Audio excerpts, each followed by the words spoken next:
Dan di situ pun banyak para pendaki yang turun dengan kondisi kehabisan air. Tapi sorry lagi, gua nggak bakalan ngasih atau nawarin air ke mereka. Bodoh amat, gua nggak peduli.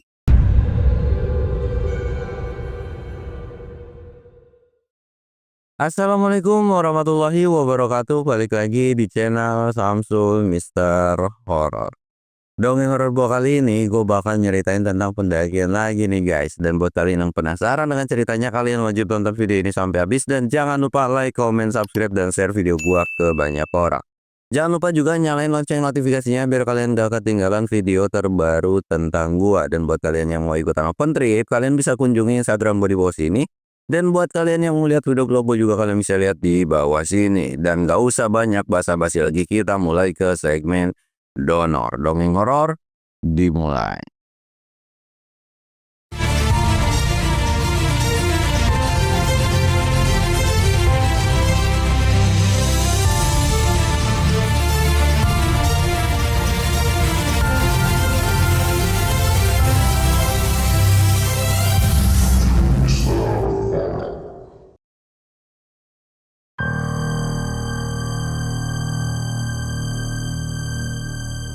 Oke cuy, sebelum masuk ke ceritanya, kita ritual kayak biasa. Kita sebat but, jangan lupa ngopi.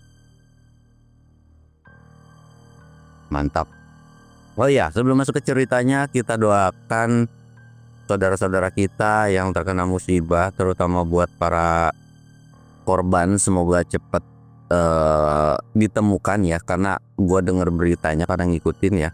Jadi ada beberapa yang belum ketemu juga. Terus juga aksesnya lumayan cukup susah ketika ngasih bantuan gitu kan. Semoga ya tim evakuasi semuanya lancar-lancar, aksesnya jadi lebih mudah, ada jalannya gitu kan, dan sebagainya. Pokoknya doa yang terbaik untuk mereka atau keluarga kita, saudara-saudara kita yang ada di Sumatera gitu kan. Dan ya kalau kita nggak bisa bantu materi, ya setidaknya kita bantu doa lah dari sini gitu kan. Dan itu juga salah satu kekhawatiran gua. Mungkin kalian sering, terakhir deh kayak kemarin tuh konten gue yang waktu gue ke kampung, gue bilang dulu hutannya tuh gini, sekarang udah kayak gini, udah beda gitu kan. Jadi itu adalah sesuatu hal yang gue takutin nanti ke depannya cuy. Karena memang kayaknya gue juga udah sering bilang, nggak sering bilang, maksudnya kayak pernah bilang bahwa di kampung gue itu terjadi longsor di beberapa titik yang dimana sebetulnya itu dulu nggak pernah longsor sama sekali. Dan ya seperti yang gue bilang, pohon itu ada jenisnya cuy, dan ada fungsinya juga. Mana pohon yang bisa nyerap yang bisa nahan tanah dan sebagainya gitu. Jadi nggak bisa yang sembarangan pohon. Bukan nggak ada manfaatnya, ada, tapi beda fungsi aja gitu kan. Makanya itulah hal yang gua takutin. Bahkan kalau zaman dulu cuy, ya sepengetahuan gua nih,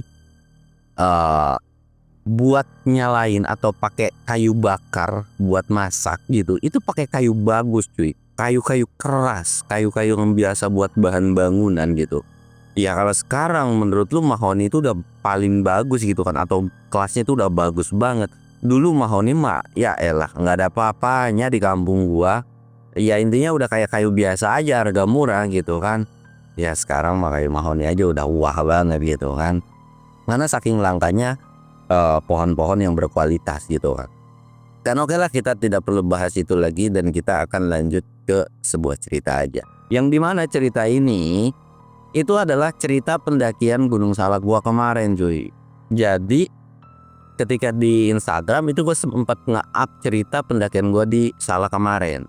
Dan banyak follower gue yang bilang, "Bang, up di YouTube dong, up di YouTube dong." Karena kalau di Instagram kan gue biasa cerita pun ya cuma di story doang kan. Dan memang nggak gue ceritain semua juga gitu karena capek ngetiknya cuy. Akhirnya ya udahlah, demi kalian kan gua ceritain lah di YouTube ini karena seru banget cuy, sumpah. Kalau kalian bilang ada horornya atau enggak, itu ada, tapi nggak gue ceritain di YouTube. Dan kalian bisa tanya lah, karena gua sempet nge-tag beberapa orang ya, atau yang naik pada saat itu, lu bisa tanya mereka. Ini bukan tim gua ya, tapi peserta open trip gua waktu ke Gunung Salak. Lu bisa tanya ada yang horor atau enggak, apa gue bohong atau enggak, ya mereka pun merasakan sendiri gitu. Oke. Cerita ini dimulai dari gua bikin sebuah pamflet open trip ke Gunung Salak via Aji Saka. Untuk Gunung Salak di Aji Saka ini terkenal dengan yang namanya Puncak Prabu, Puncak 2 cuy. Puncak Prabu, Puncak 2 gitu kan. Karena salak yang terkenalnya itu Salak 1, Puncak Salak 1 yang lewat Cimlati gitu kan, tuh sama Salak 2, Puncak 2 gitu kan. Nah kemarin gua ngadain ke Gunung Salak di Aji Saka Puncak 2 cuy. Nah di situ gua dapet 3 peserta awalnya, yaitu 2 cowok 1 cewek. Tapi yang satu itu gagal gara-gara dia ini ada panggilan kerja lah. Dan kondisi pada saat pendakian itu gua bawa 3 tim. Gua, si Anjar, si Firman pada saat itu. Nah karena memang jumlah totalan pendakian pada saat itu gue cuma 5 orang doang ya udahlah santai-santai gitu kan. Akhirnya gue berangkat tuh. Gue berangkat dan memang ada sebuah, bukan ada sebuah ya, tapi banyak banget perubahannya dari dulu sampai sekarang gitu. Yang dimana kalau dulu di base camp masih aman, sekarang di base camp wah udah meledak banget. Terus lagi kemarin untungnya nggak pas hujan tuh cuy, gue sampai di base camp sekitaran jam 1 apa jam 2. Jadi di base camp yang sekarang itu ya ada sih disiapin pelataran gitu buat diriin tenda. Ya untungnya kita bawa matras kan, jadi kita ngegelar, kita sempet ngerebah dan istirahat lumayan tuh sejam apa 2 jaman gitu. Dan pendakian pada saat itu rame banget. Bisa dibilang yang dari ratusan pendaki yang naik Gunung Salak cuma 11 orang yang camp. Jadi itu cuma 3 kelompok, gua 5 orang, terus ada 1 kelompok 4 orang, dan ada 1 kelompok lagi 2 orang. Jadi dari ratusan pendaki yang camp itu cuma 3 tenda doang cuy. Makanya anjir, ini semua kenapa jadi TikTok ya? Ya karena mungkin hype-nya pada saat itu kayak begitu kan. Jadi ya sudahlah. Nah ketika gua sampai di base camp ini registrasinya lumayan mahal ya untuk zaman sekarang. Terus juga peraturannya lumayan cukup ketat, tapi gue tahu kenapa diketatin gitu kan. Dan sekarang juga ketika kalian naik ke Gunung Salak itu ada briefing, yang dimana di briefingnya adalah ini terutama untuk pendaki TikTok ya, yang dimana ketika kalian mendaki TikTok itu disarankan bawa 2-3 liter air cuy untuk 1 orang. Tapi ketika briefing banyak para pendaki yang menganggap itu sesuatu hal yang sepele. Ah kita juga biasa kok bawa segini juga cukup buat naik gitu kan. Ya petugas juga nggak bisa berkata apa-apa, tapi petugas balik lagi. Ya itu terserah, ini cuma sebatas himbauan. Kalau kalian kekurangan air dan sebagainya ya itu urusan kalian. Yang penting kita udah ngasih tahu bahwa di gunung itu bukan tempatnya modal nekat doang. Banyak hal yang harus dipersiapkan gitu kan. Nah udah ngikutin briefing, banyak pendaki mulai dari jam 3 sampai pagi jam 6 itu banyak yang naik cuy. Banyak banget yang naik, tapi rata-rata TikTok ya. Dan itu pun diseling, gua sempet ngeliat sekitar jam 6 itu ada pendaki camp juga yang mulai trekking. Sedangkan tim gua itu naik di kisaran setengah 8 dan gua adalah tim paling terakhir trekking. Nah sebelum naik itu ada beberapa pendaki TikTok juga yang lihat dari mukanya sih masih bocil-bocil cuy. Cuman mereka ini disuruh balik lagi, nggak boleh naik. Kenapa? Karena regisnya udah ditutup. Jadi Salak juga ada peraturan terbaru yang dimana kalau lu datang kesiangan itu nggak boleh. Jadi kalau memang lu mau TikTok ya lu harus datang dari subuh mula gitu kan. Jam batas maksimal nggak tahu lah ya, koreksi kalau gua salah, jam 6 apa jam 7 gitu. Jadi kalau udah lewat dari situ lu nggak bisa naik. Apalagi kalau lu sendiri itu juga nggak bisa. Jadi intinya ya bagus menurut gua, karena kalau kesiangan juga takutnya nanti lu kesorean memaksakan ya malah ribet lagi gitu kan. Dan kita skip masalah orang yang ketinggalan ini karena memang dia nggak tahu lah dia beralih ke gunung mana gitu kan. Akhirnya gua naik setengah 8 jalur yang baru Via Aji Saka menurut gua panjang banget untuk sampai ke pos 1-nya. Dan untuk Via Aji Saka yang sekarang itu nggak ngelewatin petilasan. Kalau yang sebelumnya itu ngelewatin petilasan, di bawahnya ini udah enggak kali ya. Udah enggak gitu kan. Tapi sempat ada musola, terus ngelewatin perkebunan poh-pohan. Dan yang paling gue gedek adalah dari pintu rimba sampai pos 1 itu treknya parah banget cuy. Beda kayak yang dulu tuh nggak terlalu parah gitu. parah yang gue maksud adalah nanjaknya lumayan pedas menurut gue gitu kan. Dan di situ pun gue menikmati jalurnya sepi cuy, nggak ada pendaki lain karena kita memang trekking paling belakangan kan. Singkatnya di perjalanan itu kita aman, nggak ada kejadian apapun. Tapi gue itu sempat nge-briefing tim gue yang dimana gue bilang ke tim gue bahwa ketika kita naik nanti nggak boleh ada yang berbagi air, makanan, bahkan kita basa-basi pun nggak boleh. Intinya gue mau pelit sama pendaki lain. Tapi gue punya alasan itu cuy. Dan kalau lu mau ngasih pun lu harus konfirmasi gue. Dan kalau gue ngizinin lu boleh berbagi. Kalau nggak gue izinan lu nggak boleh berbagi. Yang pada intinya gue nge-briefing seperti itu. Nah ini kita jalan, pos 1 kita aman, pos 2 kita aman, pos 3 itu mulai papasan dengan beberapa pendaki yang turun tektok. Nah ketika di pos 3 ini gue sempat makan lah ya, gue sempat makan, ngopi, minum. Di situ gue ketemu sama beberapa pendaki yang baru turun nih. Jadi mereka ini perjalanan turun tektok. Dan mereka itu karena ngeliat gue bawa tas gede-gede karena emang mau camp gitu kan, sempat ditanya ngapain itu salah camp gitu kan.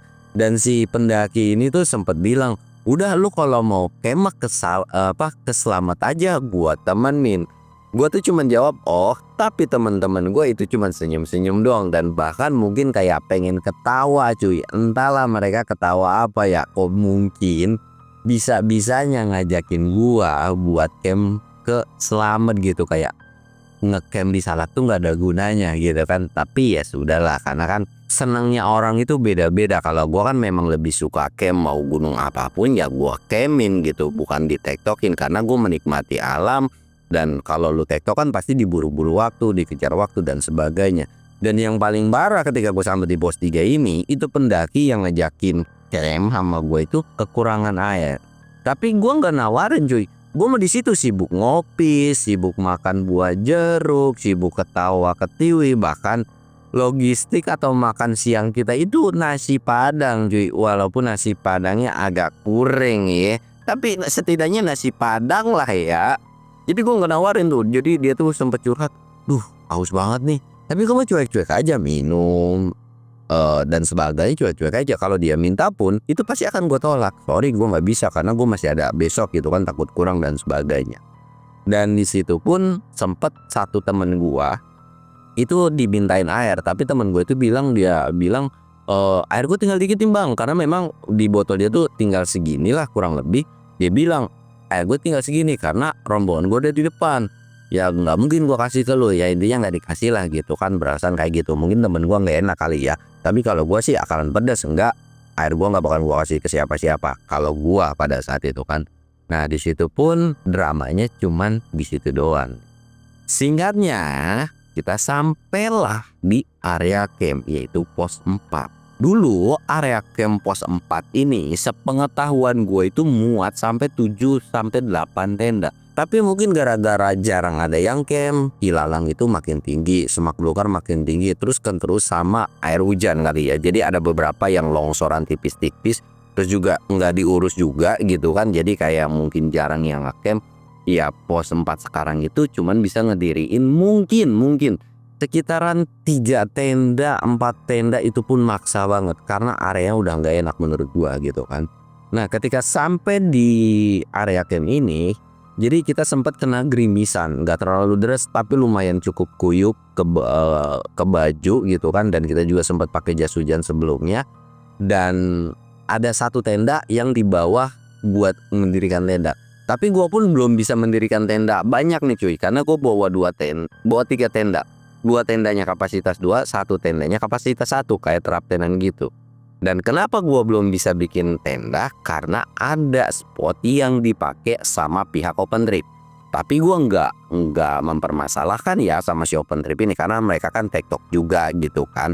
Ya nggak apa-apa lah, toh tim gue juga udah nggak apa-apa bang, aman santai aja. Dan mereka pun pasti sebentar lagi akan turun. Jadi gue santai-santai itu pada saat itu. Cuaca pada saat itu berkabut. Dan di situ pun gue sempat ngobrol sama si open trip ini. Ternyata dia tuh lagi bawa tamu private yang dimana tektok. Dan memang bikin shelter di pos 4 ini area pos peristirahatan mereka atau checkpointnya mereka lah. Ya udahlah kita ngobrol-ngobrol aja, ngalir ngidul. Dan di situ pun banyak para pendaki yang turun dengan kondisi kehabisan air. Tapi sorry lagi, gua nggak bakalan ngasih atau nawarin air ke mereka. Bodoh amat, gua nggak peduli. Tapi ada satu pendaki yang TikTok itu tanpa dia minta gua kasih air cuy. Bahkan gua tawarin makanan dan minuman. Kenapa? Karena dia atlet dan dia pun makan, gua ketawarin keripik singkong tuh cuy. Dia cuma ngambil selembar gitu, terus sama biskuit pun 1 biji doang. Dan dia nggak minta air, justru dia ngenyot air tuh habis makan. Bang, thank you bang ya, makasih ya. Ya atlet mah bebas gitu. Dia tahu kapasitas fisik dia, bawa bekal dia kayak gimana. Lah atlet lah. Sekarang pendaki TikTok sekarang itu bukan atlet, pengen foto doang dan sebagainya lah gitu kan. Nah di situ akhirnya si yang open trip ini bongkaran, flashnya dibongkar, terus mau turun. Tapi sebelum turun, satu temennya itu tuh nolongin pendaki lain. Nah si yang nolongin pendaki lain ini, ya gua respect sama abang-abangan itu ya, nolongin pendaki lain. Jadi ada satu pendaki cewek yang dimana kakinya itu keseleo lah pada saat itu. Pokoknya gue respect banget sama orang yang bukan dari rombongannya nolongin, nemenin gitu kan. Dan gue juga respect sama orang yang gak ninggalin temennya. Nah di situ gue kan udah bikin tenda nih, dan orang yang gue ajak ngobrol ini udah turun. Ketika gue lagi masak, lagi ngegosip, lagi ngobrol gitu kan, si pendaki yang evakuasi ini nyamperin gua. Dia bilang, bang, boleh nggak gua minjem sarung? Atau bisa dibilang, bang, kita minjem sarung dong, gua mau evakuasi buat gendong temen gua. Sebenarnya gua nggak ada mempermasalahkan sih, walaupun antara ikhlas dan nggak ikhlas, cuman disusul dengan kata-kata yang dimana sebetulnya gua bawa sarung tapi dibawa sama temen gua. Nih, kalau gue secara pribadi, kenapa tas gue selalu gede? Itu selalu ada tenda, selalu ada P3K dan sebagainya. Dan gue nggak pernah nitipin barang-barang gue yang dimana itu akan kepake saat emergensi ke orang lain. Jadi kalau memang lu itu bawaan lu bawa sarung, takut ada terjadi apa-apa atau buat lu kedinginan dan sebagainya, lu bawa sendiri aja, ngapain lu titipin ke orang? Dan begitu pun ternyata mereka ini nggak bawa headlamp juga. Dalam kondisi lu naik salak nggak bawa headlamp, ya sejago-jagonya lu kalau lu naik sendiri mungkin oke-oke aja lah. Tapi namanya prepare nggak ada jadi masalah juga kan. Ya kepake atau enggak ya urusan belakangan. Tuh headlamp ini nggak berat, nggak nyampe 1 kilo beratnya gitu. Bawa mau bawa aja cuy. Kalau kalian ini emang niatnya mau TikTok, takutnya tiba-tiba kemalaman atau saking menikmatnya di gunung kalian santai tiba-tiba kemalaman gitu, ya nggak apa-apa. Dan akhirnya ya dengan sedikit ikhlas nggak ikhlas gue pinjemin lah tuh sarung. Tapi si orang ini bilang nanti gue akan titipin di base camp. Ya jujur nih ya, kalau sampai sarung gue nggak dibalikin, itu gue bakalan kesel banget dan akan gue cari sih. Kenapa? Karena ini sarung kesayangan gue yang dimana historinya udah kemana-mana nih sarung. Pengalamannya udah kemana-mana dan banyak cerita dari sarung ini juga gitu kan. Dan ketika orang itu udah evakuasi, ya udahlah, gue juga nggak tahu menau. Dan ternyata memang si orang ini juga sempat sampai kekurangan air dan dievakuasi sekitaran jam 12 malam gitu. Dan itu kondisinya di atas pos 2. Jadi nyampingnya itu subuh lah yang gue denger. Dan ada ucapan terima kasih juga sih kemarin di DM gue. Nih gue bakal kasih lihat DM-nya kayak gimana, tapi gue nggak cantumin orangnya lah ya. Gue tuh respect sama orang yang gak ninggalin, berusaha buat nolongin dan sebagainya gitu. Dan gue juga respect karena dia ngebalikin sarung gue. Karena jujur kalau masalah perihal nolongin gue gak perlu sebutin, tapi ada beberapa yang gue tolongin, gue kasih pinjem barang, tapi banyak banget yang gak ngebalikin. Itu gue gegedek banget, kesel banget tuh sama orang-orang kayak begitu. Nah akhirnya udah kan, itu udahlah kita gak perlu bahas. Terus tiba-tiba nih tim gua, peserta gue yang cewek itu datang bulan hari pertama. Sempat gua ngeliat bocor tuh di celananya. Gak mungkin kan gua kasih lihat fotonya karena memang ada videonya juga gitu kan. Cuman gak pantas lah ya buat tayangin atau gua kasih lihat. Jadi dia ini head pertama cuy. Gua sih biasa-biasa aja dan dia pun gak yang terlalu parnoan pada saat itu. Ya udahlah. Dan gue sempet nanya kira-kira besok lu aman gak? Aman kok bang, bla bla bla bla. Pokoknya ngobrol melalui sesuai dengan kemampuan dia pada saat itu. Kan kalau lu gak mampu ya lu bilang, jangan dipaksain. Gua kuat kok dan sebagainya gitu. Nah di sini ada satu tenda cuy. Jadi gua kan bilang ada 3 kelompok. Pertama kelompok gua, terus ada satu kelompok lagi dia tuh ngecamp di bawah gua, dekat semak-semak. Terus satu kelompok lagi itu campnya di puncak. Nah yang camp di bawah gua, mereka itu ketika gua masak-masak, mereka itu nggak bangun sama sekali, bahkan gelap banget tuh tendanya. Mungkin karena mereka kecapean. Terus juga gue berpikiran mungkin satu tendanya ini atau kelompok mereka ini ada yang sakit karena batuk-batuk terus cuy. Bahkan batuknya kering gitu kan. Ya pokoknya mungkin ada yang sakit lah. Tapi gue nggak berani nawarin pertolongan atau gimana karena ya udahlah gitu kan. Jadi gue cuma dengerin mereka batuk-batuk doang pada saat itu. Nah di sini gue sekitaran jam 9 atau setengah 10 itu kita udah tidur semua cuy. Karena memang capek, terus cuacanya enak buat tidur gitu kan, ngobrol-ngobrol juga udah bingung mau ngebahas apa, kita tidur. Ketika gue tidur gue sempat ngedengar sekitaran jam 12 itu ada orang masak. Dan ketika ada orang masak ini, gue sadar banget jam 1 itu ada yang ucap salam. Assalamualaikum. Tapi gue nggak nembalin, gue takut itu pendaki orang lain atau ada yang kekok atau bukan. Tapi nggak ada suara lagi. Terus nggak lama itu ada orang jalan, tapi gue nggak tahu ya ini tuh siapa, orang atau apapun gue nggak tahu lah pada saat itu. Dan alhamdulillah ketika pagi nggak ada cerita yang aneh-aneh. Mungkin cuma orang atau gue salah dengar kali kan. Nah sekitaran jam 4 gue bangun lagi, gue masak-masak dan tenda bawah juga masak-masak. Tenda bawah masak-masak. Tim gua itu summit itu setengah 7-an, sedangkan tim yang di bawah itu mungkin sekitaran jam setengah 6-an. Jadi selisihnya hampir 1 jam sebetulnya sama tim ini. Mereka itu summit, gua masih nyantai-nyantai, sarapan, prepare, packing dan sebagainya gitu kan. Setengah 7 kita jalanlah menuju arah puncak. Dari jalan ke puncak ini sempat sih di setengah 6 itu udah ada yang trekking, mungkin mereka trekking subuh banget gitu kan. Jadi sempat ketemu sama pendaki TikTok gitu kan. Terus jalan dan kita sampai di puncak Fajar, puncak 7 sebelum puncak 2-nya gitu kan. Terus ya jalan lagi, turun dan ternyata gua papasan sama pendaki yang ngecamp juga. Itu kondisi di Simpang Pralon yang dimana mukanya tuh udah kecapean banget cuy. Gua rasa mereka ini maksain. Ya gimana ya, kalau tim orang lain juga gua nggak bisa ikut buat ngasih tahu kan, toh mereka juga diam-diam aja gitu kan. Ya menurut gua sesuatu pilihan yang bijak ketika temen lu sakit emang nggak mampu gitu, jangan pernah memaksakan. Karena tim mereka ini gua tuh udah turun jauh, bahkan gua udah masak-masak, bahkan gua udah turun ke bawah. Tim mereka itu belum sampai di area tenda cuy. Jadi gua tuh turun setengah 2, tim mereka itu belum sampai.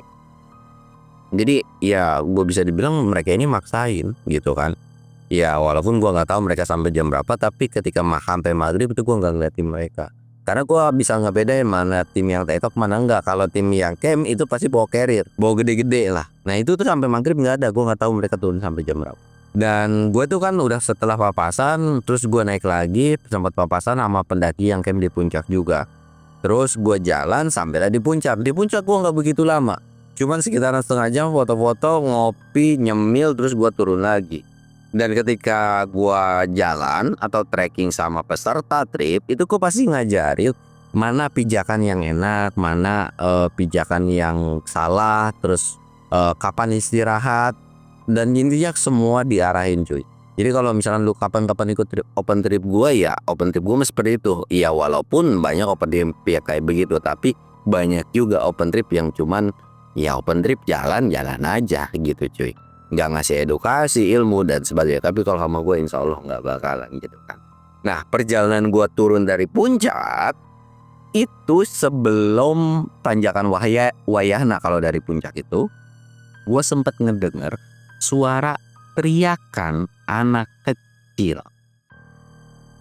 Teriakan anak kecil. Gue kira itu gue doang yang denger. Ternyata Bang Nur, satu peserta gue itu ngedenger. Dan di belakangnya ada satu cewek. Tapi si cewek ini ternyata dia tuh bohong, padahal dia juga dengar. 2 temen gue itu nggak dengar.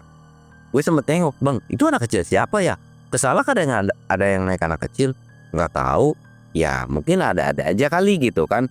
Ya kita lihat aja nanti ke bawah. Gua turun sampai bawah itu nggak ada pendaki sama sekali. Bener-bener nggak ada pendaki sama sekali. Itu suara anak kecil jelas banget. Tapi ya udahlah, cuman suara doang kan. Gua lanjut lagi turun, banyak banget tuh. Hal yang paling gua malesin adalah ngantrinya. Ternyata memang benar yang naik ke atas rame, gua mau turun juga susah. Akhirnya lumayan cukup ngantri. Jadi dari puncak sampai ke area camp itu gua sekitaran 2 jam. Lebih lama daripada ketika gua naik, cuy. Kenapa ya? Faktor lama itu gara-gara ngantri aja. Dan gua bersyukur bahwa tim gua pada saat itu kuat-kuat dan gak lemah-lemah. Dan ya yang headbone normal-normal aja gitu kan. Dan ketika gua turun juga itu sempat ada beberapa pendaki yang bisa dibilang keram, sempat minta peti hot cream koyo, tapi pada saat itu gua nggak bawa P3K. P3K-nya ketinggalan di area tenda. Itu juga gua kelupaan gitu kan. Nah si pendaki ini tuh ya gue bilang nggak ada gitu, dan gua tuh bingung, mereka naik gunung tapi nggak bawa P3K tuh gimana gitu. Ya lu naik bawa P3K lah gitu, jangan ngandelin minta ke orang mentang-mentang pendaki itu baik ya. Ya sorry aja, untuk sekarang mah gue pelit-pelitan sama pendaki sumpah, karena beda banget sama pendaki zaman dulu. Ya gue mah pelit-pelit aja sekalian, bodo amat, gue nggak peduli dicap pelit, sombong atau apapun, nggak peduli pokoknya. Akhirnya gue turun tek sampai lah gue di area camp sekitaran jam 10-an. Ketika gue sampai di area camp, gue masak, gue nyuruh beberapa teman gue untuk beres-beres. Karena ya selesai masak, istirahat sebentar, sebat-sebat, kita langsung turun. Niat gue pikiran pada saat itu begitu. Dan di sini pun lagi-lagi banyak pendaki yang kekurangan air. Ya gue mah cuek aja, minum lek. Gue sempat ngedengar beberapa pendaki yang ngomong, bang minta tuh sama itu, tapi nggak berani minta ya. Tapi kalau minta pasti bakalan gue tolak atau nggak bakalan gue kasih. Dan ketika gue lagi asik masak-masak, itu ada satu pendaki yang dimana dia itu minjem pisau atau gunting buat motong tapping ankle. Tapping ankle ini adalah alat bantu buat meringankan cedera pada kaki atau ankle ya. Jadi meringankan, bukan mengobati. Di situ gue kasih pinjem lah. Nah ketika udah gue kasih pinjem, gue masih masak nih. Teman gue tuh mencar-mencar lah, tapi masih di area dekat tenda. Tiba-tiba ada yang teriak, bang tolong bang. Nah ternyata yang minta tolong ini adalah yang sebelumnya minjem gunting atau pisau sama gua gitu kan. Nah si orang ini ternyata satu temennya itu pingsan. Jadi timnya ini itu terdiri dari 2 cewek 1 cowok. Nah yang pingsan ini cowok dengan berat badan mungkin sekitaran 70 kiloan lah, kurang lebih sekitaran segituan kan. Ini tuh pingsan. Ya karena posisinya itu yang dekat sama gua, terus juga pendaki lain pada diem-diem aja, akhirnya gua samperin lah. Bang kenapa? Nggak gua langsung obatin dong, gua harus tahu dulu kronologinya. Nggak yang sembarangan lu obatin gitu kan, lu harus tahu dulu kenapa. Jadi si pendaki ini katanya, dan sempat papasan sih sama gua. Jadi si pendaki ini pengen naik ke puncak tapi memaksakan gitu sampai akhirnya kakinya sakit, mutusin lah buat turun dan ngeres di situ. Tapi nggak kelamaan setelah dipasangin perban itu, si ankle tip ini dia ini pingsan. Oh ya udah gitu kan. Karena gue udah tahu kronologinya, gue izin lah sama si temennya ini, bang, kak, gue bilang gitu kan, karena satu temennya cowok sama si cewek. Gue bilang, kak, gue izin megang tangannya ya, karena gue pengen ngecek denyut nadinya. Karena kalau orang sakit, entah itu hipo, sakit jantung atau apapun, intinya sakit, kalau denyut nadinya kencang ataupun lemah itu udah pasti sakit. Tapi kalau normal, kita harus tanyakan nih, kenapa nih orang gitu kan. Pas gua cek dalam hati gua, ini denyut nadinya kok normal, tapi gue belum bisa sujon, yang belum punya kesimpulan lah intinya gitu kan. Nah jadi sebelum sadar ini gue sempet bilang, kak lu bawa minyak kayu putih nggak ke temennya ini gitu kan. Nggak bawa bang, tapi adanya fresh care. Oh ya udah nggak apa-apa fresh care. Kondisi gue itu selesai masak, jadi gue lagi plating ngebagi rata supaya buat tim gue ya, ngebagiin rata lah gitu kan. Tangan gue masih bau bawang, ya pokoknya ya abis masak kayak gimana gitu kan cuy. Jadi gue bilang, kak olesin aja ke bagian bawah hidung di sini nih cuy. Ya udah olesin aja, tapi temennya ini gelagapan, "Bang di mananya, di mana?" Gue bilang di bawah hidung gitu kan. Nah yang pertama ketika mau diolesin dia tuh temennya ini yang pingsan ini sempet kayak begini cuy. Gue udah mulai curiga lagi nih. Terus yang kedua sempat nempel lah. Nah fresh care ini itu kan ada 2 tipe ya. Ada yang panas, ada yang biasa aja setahu gua ya. Nah mungkin ini yang bagian yang panas dicolekin di sini, mungkin aroma itu nyerang banget kali ya, dia tuh langsung bangun cuy. Langsung bangun terus juga, gua tanya kan ketika udah sadar, "Kak gimana kondisinya?" Terus, "Dingin nggak?" Dia bilang, "Dingin Bang," gitu kan. Akhirnya ya udahlah gua ngambil blanket terus gua minta satu temen gua buat bawa dia ke tenda, mapah. Karena dia juga ada satu temen cewek lagi kan, lu berdua papa ke dalam tenda nih bocah. Terus bajunya lu buka semua. Terus blanketnya lu gelibedin ke badannya. Gimana caranya pokoknya supaya nutup badannya. Karena sepengetahuan gua, pemakaian emergency blanket itu yang bagus itu adalah di dalam baju, bukan di luar baju gitu kan. Karena gue pun bilang nggak mungkin kan gue yang ngebuka baju karena lu cewek gitu. Yang ada gue seneng dong, menang banyak gitu kan. Akhirnya ya temennya juga ada yang mesem-mesem aja tuh ketawa kan. Akhirnya masuklah dia ke dalam tenda istirahat. Terus juga ya pokoknya dienakin lah gitu kan, diangetin sama teman-teman gua gitu kan, sama yang cewek ya bukan cowok. Akhirnya masuk terus makanan gue bagi-bagiin. Dan gue bilang ke satu temen cewek gue yang dapat jatah makanan juga kan, gue bilang suapin deh dia gitu kan. Disuapin tuh habis setengah piring cuy. Habis setengah piring. Ya temen gue tuh sampai minta lagi, "Bang bagi nasi lagi, nasi gua kurang," dia bilang gitu kan. Oh yaudah gua kasih lagi kan. Nah di situ setelah dia udah agak enakan, udah istirahat lumayan cukup lama, gue nih nyamperin ke dia, "Kak, gue ini kan udah mau bongkaran nih. Lu ada 2 opsi. Lu mau masih istirahat, oke gue tungguin setengah jam gak jadi masalah. Lu ada 2 opsi. Lu mau jalan pelan-pelan, yang penting lu jalan, ya nggak perlu buru-buru, ya insya Allah sih nggak bakalan sampai maghrib. Atau kalau memang lu ngerasa nggak kuat, gua bakalan turun cepet buat minta pertolongan evakuasi. Ya mungkin evakuasinya berbayar," kata gua gitu kan. Itu terserah balik lagi ke lu yang selaku sakit gitu kan. Tapi ternyata si orang ini ngambil opsi yang nggak mau evakuasi gitu kan. Dia mutusin buat jalan dan dia pun ngucapin terima kasih sama gua cuy gitu kan. Dan di situ pun dia jalan pergilah gitu. Pokoknya udah istirahat dia jalan pergi. Karena gue memang pada saat itu masih nyantai kan, gue lihat ini jalan nih orang, jalannya itu normal dan bahkan lebih seger daripada sebelum pingsan. Bener-bener seger. Teman-teman gue atau tim gue ini sempet bilang, "Anjing, itu mah bocah kelaparan kali ya." Dan jalannya itu normal, nggak pincang. Karena sebelumnya kan kakinya sakit dan sebagainya, itu jalannya normal. Gue bilang, gue sih sebenarnya udah tahu dari awal ketika ngecek denyut nadinya. Karena denyut nadinya itu normal menurut gua. Jadi ini orang satu kecapean, kedua kelaparan. Karena nggak ada asupan nasi. Nasi itu kan walaupun mie mungkin karbo gitu kan, tapi nasi kan ada kandungan gulanya juga gitu. Jadi bagus banget buat energi gitu kan. Akhirnya dia udah jauh, tapi gue bilang ya udahlah biarin aja. Kita mah cuek-cuek aja ya. Kita mah udah nolongin dan sebagainya. Ya udah itu terserah dia gitu kan. Dan di situ pun akhirnya gue bongkar-bongkar dan lagi-lagi ada orang yang kekurangan air. Nah di sini satu peserta gue yang cewek ini dia itu sempat ngalamin kejadian di mana suruh buru-buru cepet turun. Pokoknya ada yang bilang ke dia lah. Tapi nggak tahu siapa ya. Jadi kayak ada bisikan gitu kan. Nah sedangkan ke gue dan tim yang lain itu nggak ada cuy. Nggak ada yang ngomong kayak gitu. Terus singkatnya ya udahlah gue turun tuh. Gue turun. Alhamdulillah gue sampai di pos 1 itu jam 2-an cuy. Jadi gue turun itu jam setengah 1, jadi kurang lebih 1,5 jam itu gue udah sampai di pos 1. Dan di situ pun kita istirahat lama.